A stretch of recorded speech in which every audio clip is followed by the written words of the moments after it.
Hi dear student, एक बार फिर से आप सभी का स्वागत करते हैं अपने इस वीडियो में। और आज की इस वीडियो में डिस्कस करने वाले हैं कि द्विघात समीकरण को किस प्रकार हम गुणनखंड विधि द्वारा या फैक्टराइजेशन विधि द्वारा सॉल्व करते हैं। इस पर चर्चा क्लास 9th में भी लोग कर चुके होते हैं, क्लास 9th में भी पढ़ाया जाता है, बताया जाता है बच्चों को। और आज क्लास 10th में भी इसके बारे में बहुत सारे क्वेश्चन द्विघात समीकरण पर आधारित मिलते हैं। तो चलिए देखते हैं किस प्रकार ये सॉल्व किया जाता है। देखिए यहाँ हमने क्या क्वेश्चन लिया है कि x = 1/2 - 1 फिर अपान में क्या है 2 - 1/2 - x। ये देखने में तो द्विघात समीकरण लगता ही नहीं है, फिर भी इसको क्या किया जाए, अगर सिंप्लीफाई किया जाए तो सिंप्लीफाई कर लेने के बाद से लास्ट में एक बार द्विघात समीकरण ये बन के आएगा। तो चलिए देखते हैं किस प्रकार सिंप्लीफाई किया जाता है। इसको सिंप्लीफाई करने के लिए हम सबसे पहले नीचे से शुरुआत करेंगे, यहाँ से सिंप्लीफाई करेंगे। तो क्या है, सबसे पहले तो इसको ऐसे ही राइट कर लेंगे, x = 1 इसको लिख लिया जाए 2 - 1 ये देखिए सिंप्लीफाई करेंगे तो ये पूरा जाएगा इसके साथ। ये क्या है, ये फ्रैक्शन नंबर है या भिन्न की संख्या है, इसको सिंप्लीफाई करने के लिए इसको इसके साथ भेजना पड़ेगा। तो ये आ जाएगा, ये कितना हो जाएगा, पूरा 2 × 2 - x और यहाँ पे -1 और अपान का क्या है 2 - x। ठीक, अब ये 2 - x पूरा आ जाएगा 1 के साथ, ये रिजल्ट आ जाता है इसके साथ। और इनको हम ऐसे लिखते हैं, तो x = 1/2 माइनस ये 2 - x यहाँ लिख देते हैं और अपान में ये देखिए 4 हो जाएगा मल्टीप्लाई करने से, और फिर -2x और ये -1 हो जाएगा। चलिए इतना कंप्लीट होता है। फिर इसको और सिंप्लीफाई करेंगे आगे चल करके, तो कितना हो जाता है, x = 2/1/2 माइनस ये पूरा रिजल्ट 2 - x और अपान का ये रिजल्ट 4 और ये -1 कितना हो जाएगा 3 हो जाएगा। 3 - कितना है ये 2x है। ठीक है, और ये फिर से एक फ्रैक्शन नंबर बन जाता है। इस फ्रैक्शन नंबर को सॉल्व करना पड़ेगा, ये जाएगा इसके साथ। तो x = 2 × 1/2 × 3 - 2x और ये -2 - x अपान कितना 3 - 2x। अब ये 3 - 2x ओवरऑल ऊपर जाएगा। x = 3 - 2x और 2 × 3 हो जाएगा 6 - 4x और ये ब्रैकेट ओपन होगा तो -2 और +x हो जाता है। और फिर x = यहाँ से राइट करें तो 3 - 2x अपान 6 और -2 सॉल्व हो जाता है तो कितना हो जाएगा 4 हो जाएगा। -4x + x इतना -3x हो जाएगा। अब इनको इसके साथ मल्टीप्लाई करने के लिए भेजना पड़ेगा, क्योंकि ये अपान में समझ लीजिए क्या हुआ ना, तो क्रॉस मल्टीप्लाई करते हैं। तो क्रॉस मल्टीप्लाई कर लिया जाए तो हो जाएगा 4x - 3x² और 1 का मल्टीप्लाई करेंगे RHS में तो वही रहेगा 3 - 2x।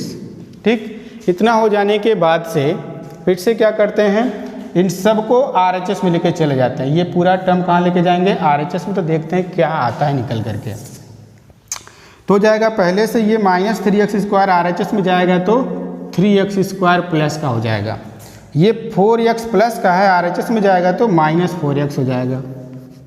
और फिर क्या हो जाता है, -2x पहले से है और फिर प्लस का 3 पहले से है RHS में ही, और LHS के लिए समझ लीजिए 0 को हमने क्या कर दिया नेक्स्ट साइड में लिख दिया। अब ये 3x² ये दोनों कितना मिलके हो जाता है 6x और +3 = 0 हो जाता है। देखा जाए तो सब में क्या है 3 कॉमन है, तो हमने क्या कर दिया 3 से डिवाइड कर दिया। तो क्या हो जाएगा ये x² - 2x + 1 = 0। अब ये देखा जाए पूरा एक सिंपलेस्ट फॉर्म में क्वाड्रेटिक इक्वेशन है, द्विघात समीकरण है, जो ax² प्लस या -bx प्लस c के फॉर्म में या ax² + bx + c के फॉर्म का = 0 के फॉर्म का ये क्वाड्रेटिक इक्वेशन है। अब इस क्वाड्रेटिक इक्वेशन को हमने पहले भी डिस्कस किया है कि इस मिड टर्म को ब्रेक करके सॉल्व करना या फिर इसको क्या करना है गुणनखंड करके सॉल्व करना। तो देखा जाए यहाँ पे क्या है, प्लस का 1 है तो इस 1 के फैक्टर को 1 × 1 बना सकते हैं, और 1 × 1 को अगर हम यानी ऐड करें दोनों जोड़े को, इस जोड़े को ऐड करते हैं 1 + 1 तो कितना हो जाता है 2 होता है। तो लिख देते हैं x² - 1 + 1 और यहाँ का x + 1 = 0 हो जाता है। x², ये ब्रैकेट ओपन होगा तो माइनस, और इसको मल्टीप्लाई कर लेते हैं तो -x फिर -x + 1 = 0 है। तो यहीं पे 1, लेकिन वो क्या होता है, साइलेंट होता है। यहाँ से क्या कॉमन हो जाएगा, x कॉमन हो जाएगा तो x - 1 हो जाएगा। यहाँ से माइनस साइन यानी -1 कॉमन करेंगे तो ये x - 1 हो जाएगा = 0। मिड टर्म में ब्रेक करना या फिर गुणनखंड करके सॉल्व करने के लिए जब भी हम इस्तेमाल करते हैं मेथड को, तो यहाँ देखते हैं ये ब्रैकेट सेम आना चाहिए। अगर सेम नहीं आता है दोनों ब्रैकेट के अंदर का कंपोनेंट, तो समझ लीजिए कहीं ना कहीं रॉन्ग होता है, गलत होता है। तो चलिए यहाँ तो सेम आ चुका है, अब हम क्या करेंगे, इसको कॉमन कर लेंगे। x - 1 को मैंने कॉमन कर लिया और फिर से यहाँ का x बच गया और यहाँ का -1 बच गया = 0। यानी दोनों फैक्टर क्या है, सेम है। तो एक बार x - 1 = 0 लिख देंगे तो यहाँ से x = क्या मिल जाएगा 1। एक बार इतना x - 1 = 0 लिख देंगे तो फिर से x = 1 और यही दोनों क्या हो जाएंगे, आंसर हो जाएंगे। तो इस तरीके के भी क्वेश्चन होते हैं जो देखने से द्विघात समीकरण तो लगते नहीं, लेकिन उनको जब सिंप्लीफाई किया जाता है तो वो एक द्विघात समीकरण बन जाते हैं और उनको फिर गुणनखंड विधि द्वारा भी हल किया जा सकता है। आइए चलते हैं नेक्स्ट क्वेश्चन की तरफ, जो बिल्कुल पिछले क्वेश्चन की तरह ही कुछ इस तरह है। जैसे कि ये देखा जाए, ये भी एक ऐसा द्विघात समीकरण जो देखने से लगता नहीं है कि ये क्या है, एक द्विघात समीकरण है। पर इसको सॉल्व करने के लिए या फिर इस तरीके का कोई और क्वेश्चन आपको मिलता है तो ये ध्यान रखिएगा, ये वेरिएबल x है और ये a और b क्या यहाँ पे कांस्टेंट होता है, अचर होता है। तो क्या करेंगे, वेरिएबल वाले टर्म को एक साथ लेके चलेंगे और कांस्टेंट वाले टर्म को एक साथ रहने देंगे। यहाँ से इस वेरिएबल को तो अलग कर नहीं सकते हैं, लेकिन ये वेरिएबल पहले से ही अलग है तो इसको क्या करेंगे, हम LHS में लेकर के आकर के सिंप्लीफाई करेंगे। तो चलिए लिख लेते हैं 1/a + b + x और फिर -1/x = 1/a + 1/b हो जाता है। और ये एलसीएम लेते हैं, अगर सॉल्व करते हैं तो x यहाँ आ जाएगा और ये पूरा टर्म यहाँ आ जाता है। तो x को यहाँ लिख लेते हैं, फिर -a + b + x और टोटल अपान में क्या हो जाएगा, a + b + x और इंटू x = यहाँ भी एलसीएम ले लेते हैं तो ये b हो जाएगा और ये यहाँ पर a आ जाता है और टोटल अपान में क्या हो जाएगा, ab हो जाएगा।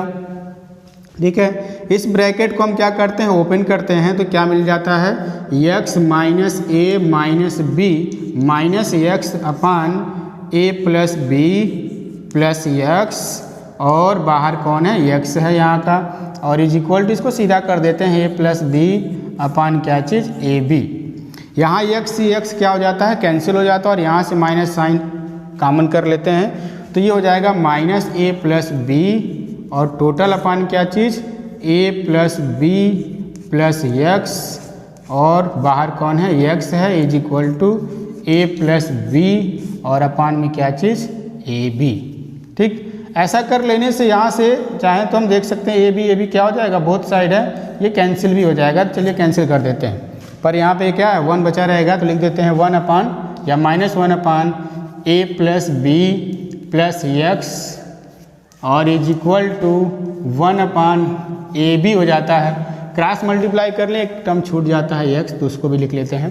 ये ab जाएगा इसके साथ मल्टीप्लाई होने के लिए, ये जाता है इसके साथ मल्टीप्लाई के होने के लिए, तो -ab लिख पाएंगे x × a + b + x। ठीक, -ab को ऐसे रहने देते हैं और x को अंदर मल्टीप्लाई कर दें तो हो जाएगा ax + bx + x² और सब टर्म को RHS में लेके जाते हैं और सीधा करके लिखते हैं तो x² + ax + bx + ab = 0। अगर चाहें तो यहाँ से हम x कॉमन करके दिखा सकते हैं कि ये क्या हो जाएगा, एक द्विघात समीकरण हो जाएगा। जैसे कि हमने यहाँ पे लिख दिया a + b × x तो पहले लिखा जा चुका, + ab = 0। अब ये दिखा जा रहा है कि ax² + bx + c के फॉर्म का है। तो क्या बन जाता है, एक द्विघात समीकरण बन जाता है। अब इसके मिड टर्म को ब्रेक करके हम सॉल्व करेंगे। यहाँ पे a इंटू बी है तो दो ही फैक्टर ये a इंटू बी, अगर इनको हम ऐड करते हैं तो यही मिल भी जा रहा है, यानी ये पहले से ही अपने आप में सेटअप के फॉर्म में ये है। इसको मिड टर्म को ब्रेक करने की आवश्यकता नहीं है, पहले से मिड टर्म में ब्रेक्ड है। तो चलिए क्या करते हैं, इसको अगर हम मल्टीप्लाई करके लिखेंगे तो यही टर्म आएगा। तो क्यों ना हम इसको इरेज कर दें, हम उसी टर्म्स को लेकर के आगे बढ़ जाते हैं क्योंकि हमको सॉल्व करना है। तो चलिए करते हैं, यहाँ से क्या करेंगे, x कॉमन कर लें। तो x कॉमन करते ही क्या हो जाएगा, x प्लस a हो जाएगा और प्लस b यहाँ से कॉमन कर लें तो क्या हो जाएगा, x प्लस a हो जाएगा इज इक्वल टू 0। पूरे लाइन में देखा जाए तो x प्लस a कॉमन है, तो x प्लस a को कॉमन कर लेते हैं और यहाँ का x बच जाता है और यहाँ का b और इज इक्वल टू 0। तो एक बार x plus a is equal to 0 लिख दीजिए, तो यहाँ से क्या मिल जाएगा, x is equal to minus a। एक बार x plus b is equal to 0 लिख दीजिए, तो यहाँ से क्या मिल जाएगा, x is equal to minus b। यही दोनों आपके क्या हो जाएंगे, ये द्विघात समीकरण के मूल हो जाएंगे, ठीक, या रूट्स हो जाएंगे इस क्वाड्रेटिक इक्वेशन के जो यहाँ पे ये दिया गया था। ठीक है, तो इस तरीके से ये सिंप्लीफाई किया जाएगा। ध्यान रखने वाली बात यही है कि वेरिएबल वाले टर्म को एक साथ रख के सिंप्लीफाई करना है। ठीक, करते हुए जाएंगे तो लास्ट में एक बार द्विघात समीकरण बन जाएगा वो।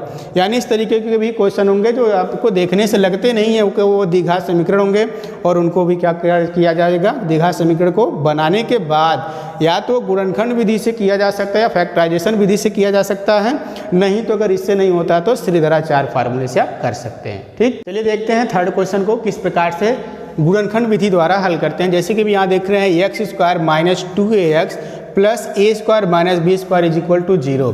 क्या एक द्विघात समीकरण की तरह है? बिल्कुल है, क्योंकि ax square plus bx plus c ये पूरा कांस्टेंट टर्म है। ये x का कोफिशिएंट यानी b है और यहाँ x स्क्वायर का कोफिशिएंट क्या है, 1a है। तो इस तरीके से पहले से ही द्विघात समीकरण के फॉर्म में है। अब इसको हमको क्या करना है, गुणनखंड विधि द्वारा या फिर फैक्टराइजेशन मेथड द्वारा किस प्रकार हम इसको सॉल्व करते हैं। तो देखेंगे कांस्टेंट टर्म को पहले फैक्टराइज करना पड़ता है। एक रफ वर्क में अगर समझा जाए तो ए स्क्वायर माइनस बी स्क्वायर को आप फैक्टराइज करें तो मिलेगा क्या, a माइनस बी और a प्लस बी। यही दो फैक्टर है। इन दो फैक्टर को हमको यहाँ पे कांस्टेंट से पहले कौन सा साइन है, प्लस का साइन, यानी इन दोनों फैक्टर को क्या करना, हमको ऐड करना है। जरा ऐड करके देखें क्या मिलता है, a प्लस बी, b से b क्या हो जाता है, कैंसिल, यानी 2a आ जाता है। तो यहाँ प्लस कर लेने के बाद से 2a आ जा रहा है, बिल्कुल, यानी इसका ये जो दो फैक्टर, इन दो फैक्टर को हम यूज कर सकते हैं यहाँ पे मिड टर्म को ब्रेक करने के लिए। तो चलिए देखते हैं, आगे बढ़ते हैं। एक्स स्क्वायर माइनस 2a के प्लेस पे क्या लिखेंगे, लिखेंगे ये चीज़, लिखेंगे a माइनस बी फिर प्लस a प्लस बी, और कौन है बाहर, x है, फिर plus a square minus b square is equal to 0। और यहाँ x स्क्वायर ब्रैकेट को ओपन करें तो माइनस a माइनस बी और ये x आ जाता है, और फिर ये प्लस इसकी वजह से माइनस हो जाएगा, a प्लस बी और इंटू एक्स यहाँ प्लस, इसकी जगह पे हमको क्या लिखना पड़ेगा, इसके फैक्टर को लिखना पड़ेगा, नहीं तो कॉमन नहीं कर पाएंगे।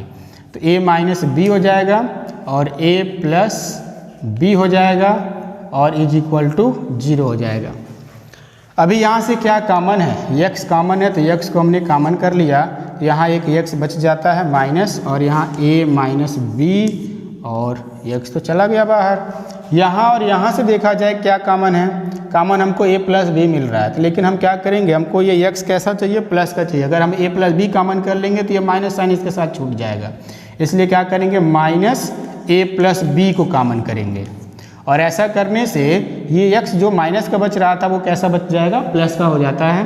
तो चलिए प्लस का बना लेते हैं ये x, और ये क्या हो जाएगा, माइनस, और ये प्लस वाला टर्म तो बाहर चला गया, तो माइनस वाला टर्म यहाँ पे रह जाएगा a माइनस बी और इज इक्वल टू 0। पूरे लाइन में अगर देखा जाए तो ये जो ब्रैकेट वाला है ये क्या सेम है, तो इसको कॉमन कर लेंगे। अब x minus a minus b को बाहर लेके आ जाते हैं, यहाँ का x और यहाँ माइनस a प्लस बी और ये इज इक्वल टू 0 हो जाता है। एक बार इस टर्म को लेते हैं, एक बार इस टर्म को लेते हैं, एक बार इस टर्म को a minus b is equal to 0 लिखते हैं, तो इसका मीन्स क्या हुआ, यहाँ से x is equal to a minus b हो जाएगा।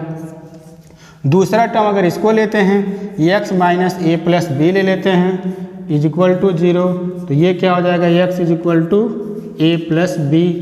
अब यही दोनों क्या हो जाएंगे, इस द्विघात समीकरण के मूल हो जाएंगे, जिनको हम किस प्रकार प्राप्त किए हैं, गुणनखंड विधि द्वारा प्राप्त किए हैं।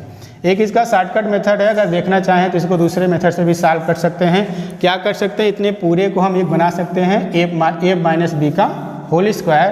तो चलिए माइनस बी का होल स्क्वायर बना लेंगे, तो क्या लिखेंगे x माइनस ए का पूरा होल स्क्वायर और माइनस बी स्क्वायर। इतना पूरा x माइनस ए का होल स्क्वायर हो जाता है, माइनस बी स्क्वायर को हमने अलग कर दिया, इज इक्वल टू 0 हो जाता है। अब ये ए स्क्वायर माइनस बी स्क्वायर पे ओपन कर देंगे तो x minus a minus b हो जाएगा, यानी a माइनस बी, और x minus a plus B हो जाएगा इज इक्वल टू 0।